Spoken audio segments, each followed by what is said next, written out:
2-year-old seeds, both alfalfa and rye seeds. They're growing everywhere now. Where I planted them all over this right here.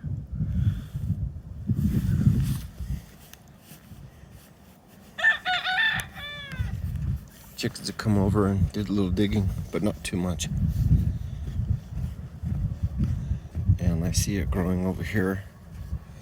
One winter, it was in a bucket and it was all dry. But it did, it survived and looks like 100% germination, except for the wind blew some of it away. I applied grass seed to this twice because the wind blew a lot of it away. It's all over the place, so that's great. Have a good